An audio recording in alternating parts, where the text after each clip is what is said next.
The fire is almost out. You do not feed it. You sit beside it and watch the last of the orange eat into black. And you think about the way fire always looks smaller when it is dying than when it was burning. A man is the same. You have watched enough of them go to know this. There are 10,000 Greeks camped across this plain, and every one of them is alive because of decisions you made in the last 6 hours. You do not feel pride at this. You feel the arithmetic of it, the cold weight of a number that depends on you continuing to function. 10,000. Most of them mercenaries, most of them men whose names you do not know, most of them asleep now with their cloaks pulled over their faces against the Babylonian dark. They trust you the way a man trusts a rope bridge, not because he loves it, because it is the only thing between him and the drop. Contractor. They will call it something, someday. The battle was this morning, and already it is acquiring the shape that battles acquire in memory. Cleaner, more decisive, the noise already fading into structure. The Persians came from the west. Cyrus sent you to the right, where the Persians were strongest. You held. Your men held. The right flank did not break. Cyrus is dead. You were not there when it happened. You were here, on the right, doing what he told you to do, and while you were doing it, Cyrus rode into the center and threw his javelin at his brother, and his brother's bodyguard killed him before the javelin landed. The prince who hired you, the man whose name was the reason any of these 10,000 were here, is dead. The cause is dead. The contract is fulfilled and the contractor is a corpse, and you are standing in the middle of the Persian Empire, 900 miles from the sea, with no mandate and no patron, and no route home that anyone has drawn on any map. You have been in worse positions. You cannot, at this moment, remember when. There is a young Athenian in the camp who watches you the way young men watch commanders. They cannot decide whether to admire or fear. His name is Xenophon. He is not a soldier by training. He came on this expedition the way young men from wealthy families come on expeditions, because the alternative was staying home and doing something less interesting. He is 25, perhaps 26. He takes notes. You have seen him doing it, scratching at wax tablets at odd moments, after councils, after marches, after battles. He will outlive you. You do not know this yet. He thinks you are cruel. You are aware of this. You are aware of what the men say about you when they think you are not listening, that you flog without pleasure, but also without hesitation, that you do not ask a man to do something, you tell him, and the telling is a wall, that you have not smiled in the memory of anyone currently serving. These things are true. You know why they are true. You learned a long time ago that a man who smiles at soldiers gives them something to negotiate with. You are not interested in being negotiated with. Xenophon wrote it down, years later. He wrote that you were the kind of man soldiers feared more than the enemy. He meant it as a description. He did not mean it as praise, but he was too honest a writer to mean it entirely as condemnation either.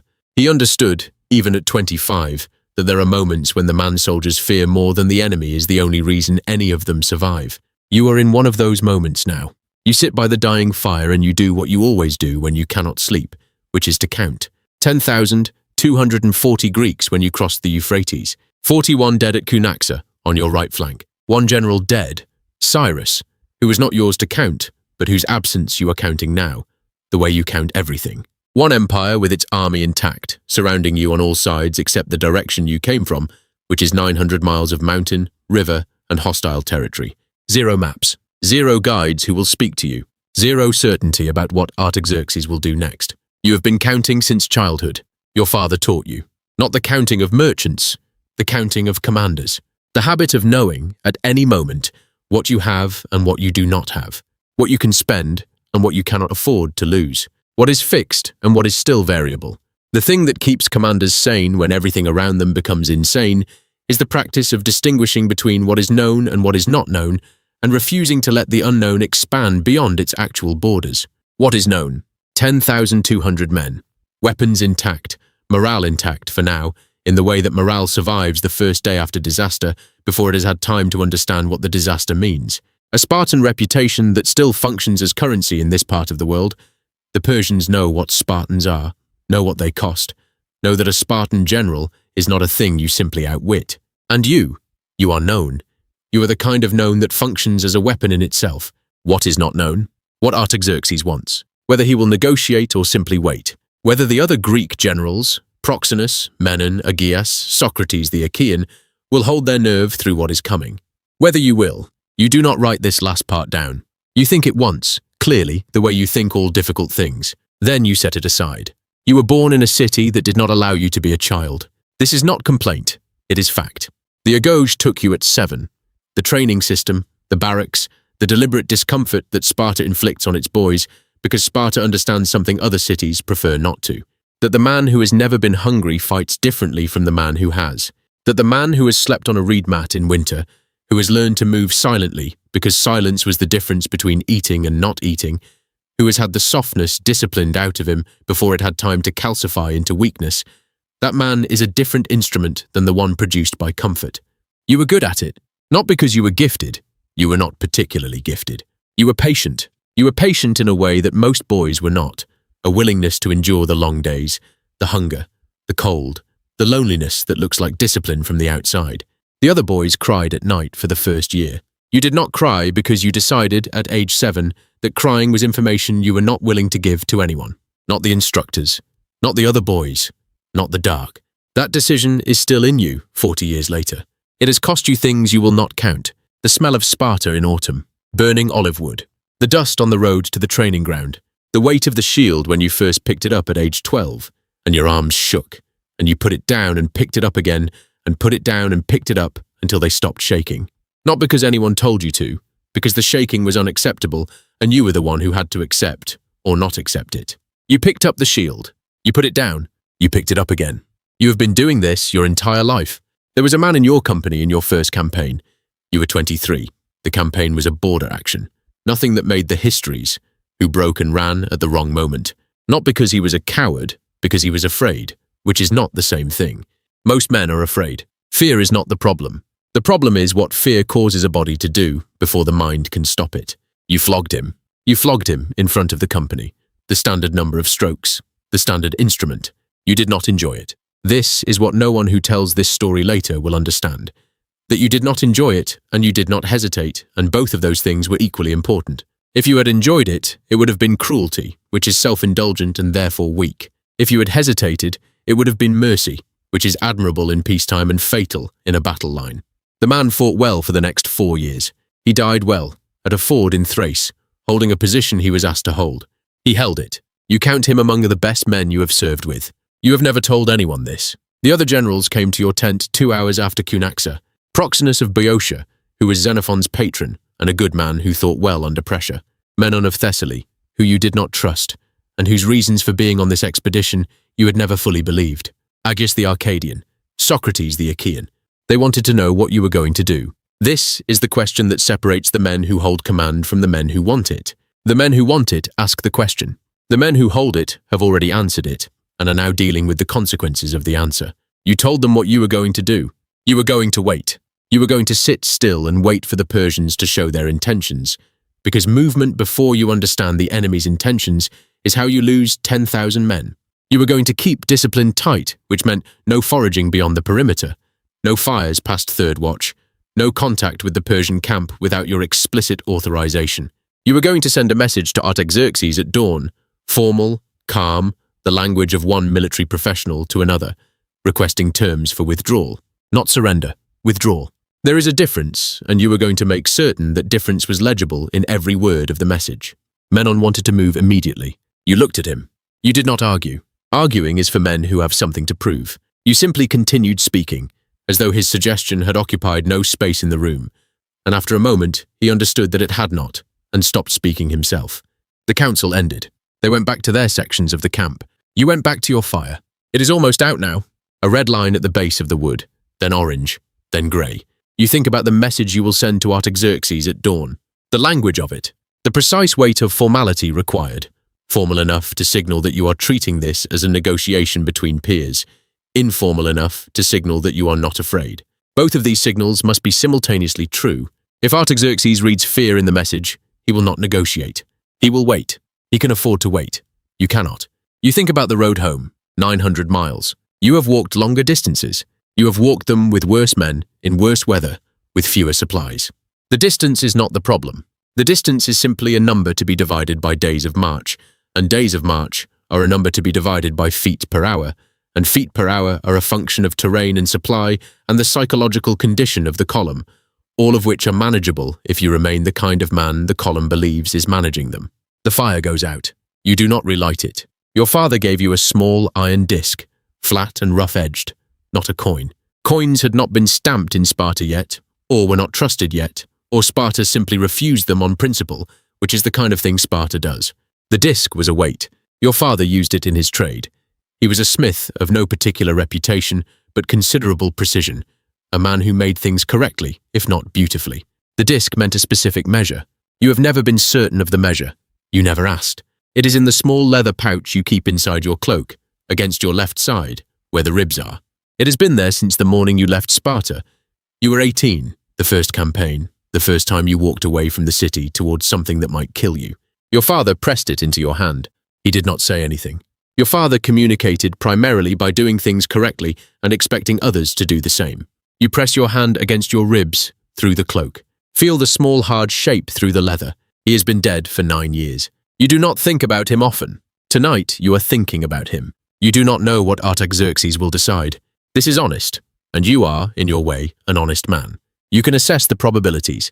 A Persian king, who has just crushed a rebellion, has several options with the Greek mercenaries who fought for that rebellion. He can attack. He can negotiate safe passage. He can do what you would do in his position, which is something in between. Something that looks like negotiation, but is actually an attempt to neutralize the largest threat before neutralizing the rest. If you were Artaxerxes, and you had just watched 10,000 Greek soldiers hold their position against the best cavalry in your empire, and you needed to get them out of your territory without them burning everything on the way, what would you do? You would invite the generals to a conference. You would make it seem like negotiation. You would wait for the moment when the generals were separated from their men. You know this. You are going to go anyway.